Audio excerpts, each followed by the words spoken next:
Ashoka the Great. Ashoka was the grandson of the founder of Mauryan Empire, Chandragupta Maurya, and son of Bindusara. He was the last major emperor of the Mauryan dynasty. His vigorous patronage of Buddhism during his reign furthered the expansion of that religion throughout Bharat. Following his successful but bloody conquest of the Kalinga country on the east coast, Ashoka renounced armed conquest and adopted a policy that he called conquest by dharma, that is, by principles of right life. It was at this time that he came in touch with Buddhism and adopted it.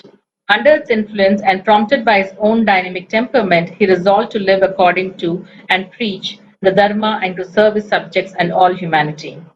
In order to gain wide publicity for his teachings and his work, Ashoka made them known by means of oral announcements and by engravings on rocks and pillars at suitable sites. These inscriptions, the rock edicts and pillar edicts, example the lion capital of the pillar found at Sarnath, which has become Bharat's national emblem today, mostly dated in various years of his reign, contain statements regarding his thoughts and actions and provide information on his life and acts. His utterances rang of frankness and sincerity.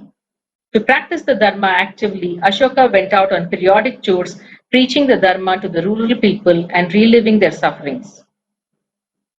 He ordered his high officials to do the same, in addition to attending to their normal duties.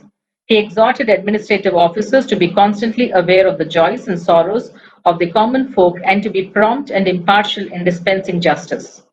A special class of high officers designated Dharma ministers were appointed to foster Dharma work.